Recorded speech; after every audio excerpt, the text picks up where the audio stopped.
आखिर कौन थी झांसी वाली रानी और क्यों स्वतंत्रता सेनानियों में इनका नाम लिया जाता है? क्या खास था इस वीरांगना में? क्यों सब महिलाओं से अलग थी? कहाँ पैदा हुई? किसकी बेटी थी? और आखिर इन्होंने ऐसा क्या किया हमारे देश भारत के लिए? और क्यों इनके नाम पर हर साल बलि दिवस मनाया जाता है? आज की इस वीडियो में हम इसी बारे में बात करेंगे। तो चलिए वीडियो शुरू करते हैं। झांसी की रानी लक्ष्मीबाई भारतीय स्वतंत्रता संग्राम की एक प्रमुख महिला योद्धा थी।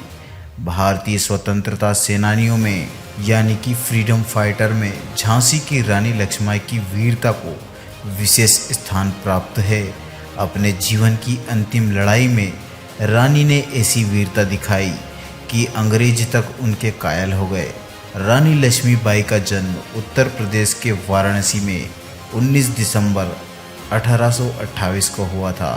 उनका बचपन का नाम मणिकर्णिका था, लेकिन प्यार से उन्हें मनु कहा जाता था।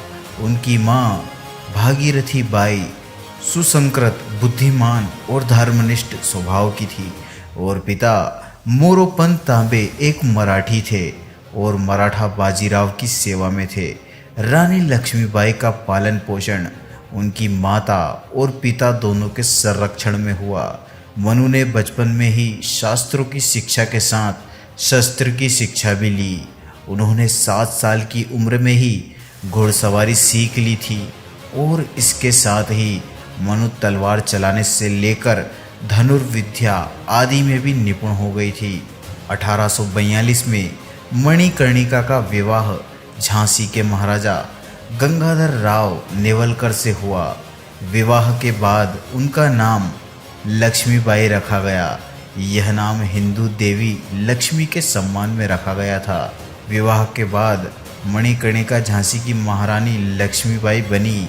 वे महाराजा गंगाधर राव के साथ झांसी राज्य की प्रशासनिक जिम्मेदारियां निभाने लगी। 1851 में रानी लक्ष्मीबाई और महाराजा गंगाधर राव को पुत्र का जन्म हुआ था। 21 नवंबर 1853 में महाराजा गंगाधर राव की भी मृत्यु हो गई।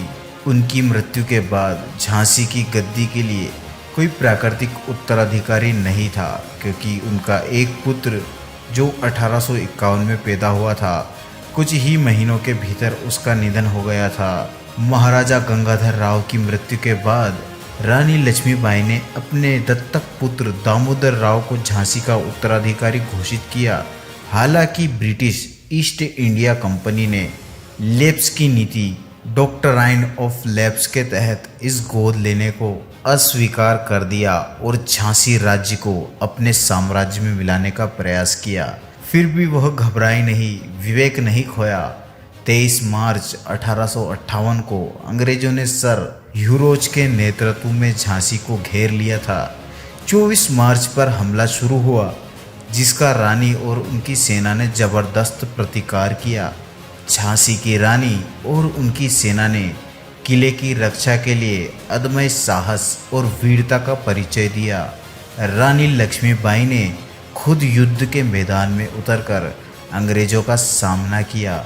कई दिनों तक चले इस संघर्ष में अंग्रेजों ने भारी तोपखाने और आधुनिक हथियारों का इस्तेमाल किया, जिसके कारण झांसी की सेना को भारी नुकसान हुआ।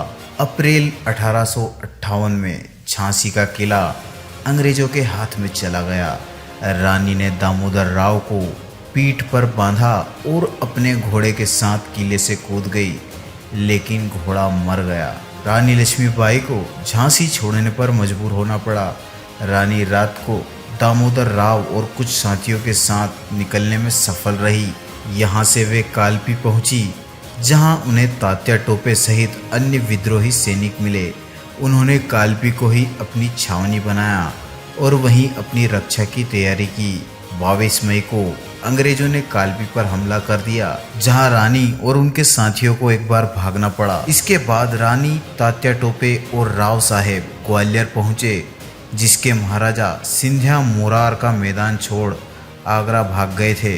बाकी सैनिकों ने और रानी ने अपने साथियों के साथ आसानी से ग्वालियर शहर पर कब्जा कर लिया। रानी ने सभी से कहा कि उन्हें ग्वालियर के किले की रक्षा की तैयारी करनी चाहिए, लेकिन उनकी किसी ने नहीं सुनी। रानी का अंदाज़ा बिल्कुल सही था। जनरल ह्यूरोज ने 16 जून को मोरार पर कब्जा किया और वह ग्वालियर की ओर बढ़ा। 17 जून को ग्वालियर में अंग्रेजों ने हमला कर दिया। रानी ने किले में रक्षा करने के बजाय अंग्रेजों पर हमला कर उन्हें चौंकाने की योजना बनाई, जिसमें एक तरफ से रानी तो दूसरी तरफ से तात्या टोपे को हमला करना था। लेकिन सब कुछ योजना अनुकूल ना हो सका। तात्या समय पर नहीं पहुंच सके। ग्वालियर के फूलबाग के पास कोठा की सराय में भारी संख्या में रानी के सैनिक मारे गए। यहाँ रानी एक सैनिक के वेशभूषा में थी। बताया जाता है कि रानी को लड़ते हुए गोली लगी थी, जिसके बाद वे विश्वस्त महिला साथी सिपाहियों के साथ ग्वालियर शहर के मौजूदा रामबाग तिराहे से 9 गजा रोड पर आगे बढ़ते हुए स्वर्ण रेखा नदी की ओर बढ़ी। नदी के किनारे रानी का नया घोड़ा अड़ गया और गोली लगने से खून पहले ही बह रहा था और वे मूर्छित सी होने लगी। इसी बीच एक तलवार ने उनके सिर को एक आंख समेत अलग कर दिया और रानी शहीद हो गई। शरीर छोड़ने से पहले उन्होंने अपने साथियों से कहा था कि उनका शरीर अंग्रेजों के हाथ नहीं लगना चाहिए। उनके शरीर को बाबा गंगादास की शाला में ले जाकर फौरन उनका अंतिम संस्कार कर दिया गया। ह्यूरोज ने अपने उल्लेख में रानी की वीरता की तारीफ करते हुए उन्हें भारतीय विद्रोह में सबसे खतरनाक कहा था। रानी लक्ष्मीबाई की वीरता और बलिदान भारतीय स्वतंत्रता संग्राम के इतिहास में अमर है। उनकी संघर्ष की कहानियाँ आज भी प्रेरणा स्रोत है। दोस्तों, वीडियो अच्छा लगा हो तो इसे ज़रूर लाइक करें और हमारे चैनल को अभी सब्सक्राइब करें और बेल आइकन को प्रेस करें ताकि आने वाली हर एक वीडियो का नोटिफिकेशन आपको मिलता रहे। वीडियो देखने के लिए धन्यवाद। जय हिंद, जय भारत।